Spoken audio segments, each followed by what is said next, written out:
ugu dambeyn dacwo dheer ayay ka gudbiday Farxiyo Kabayare Nimca Joker xabsiga ayaana loo taxaabay ilka case ayaana afka furanaya oo xaaskiisii xalay xabsiga la dhigay hadaba waxaan halkan kugula wadaagi doonaa dagaalkii Farxiyo Kabayare iyo Nimca Joker oo hawada isku shareeray isla markaana xabsi lisku adeegsanayo horay ayaa la damcay in loo heshiisiyo labadooda balse Farxiyo Kabayare ayaan marnaba ku qancin heshiiska kala dhaxeeya isla markaana la damcay in la heshiisiyo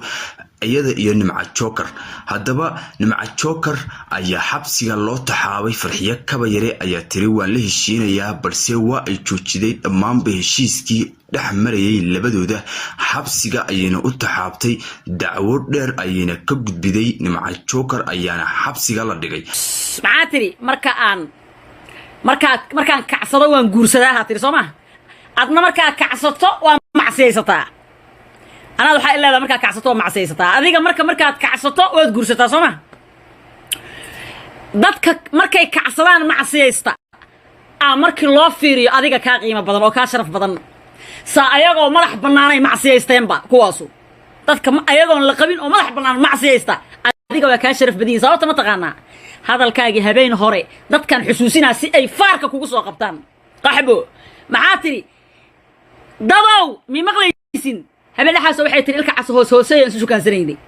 hadda naagtan maartay kala tageen ogow yaa Faysal Xawaasi maarto ha furiinkoodii ilaa February waxay tiri ilka cas afqaloocan hoos ka shukaansanay hadaba ilka case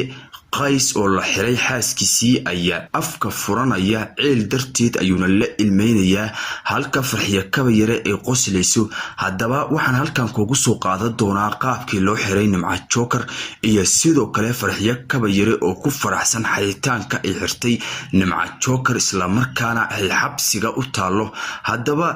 gabdhahan ayaa markii hore si qalad isku dagaalay waxaana loo badinayay in ay gardaran tahay Nimca Joker taasi oo si qaldan uga xadgudubtay Farxiyo Kabayare balse Farxiyo Kabayare ayaa iyaduna u jawaabtay oo dagaalka ay 3 bari ayuu socday kaasi oo laba dhinac la ahay markii dambana ilka case oo gees uga soo darmay kaasi oo u danaaninayay xaaskiisa hadaba ugu dambeyntii waxa xabsiga la dhigay Nimca Joker hadaba qaabkii loo xiray iyo sidoo kale hadeertan xabsiga ay ku jirto iyo xaaladda ay ku sugan tahay ayaan halkan kugula wadaagi doonaa balse fadlan intii أنا أقول لك سبسكرايب صار channel كان صوب بندقة ميديا سيدو كلنا جنبالك كأفرو.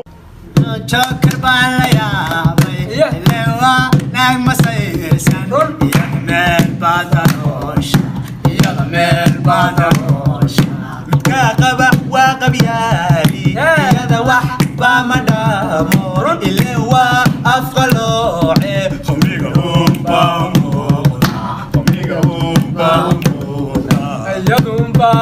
يضنبا إسلافي عن تكتب في عغادة نصار غيريت سيسا إسكابورا ذيك كنتا يمجيب ذيك كنتا جلاغا وين إن مع Joker ayaa caay aysan marnaba ka mutaysanin u geysatay Farxiyo Kabayare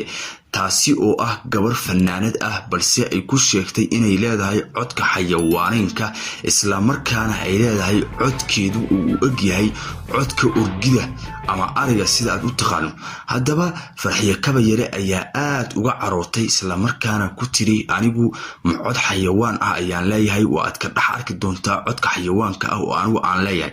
hadaba ugu dambeyntii xanaaqii ay u qaaday Farxiyo Kabayare Nimca Joker xabsiga ayay dhigtay balse sheekadu bilaaw ayay leedahay yaa gardarnay markii hore Nimca Joker iyo Farxiyo Kabayare waxaa gardarneed sida naloo sheegayo ama xog sir oo aan baarnay ay noo sheegayso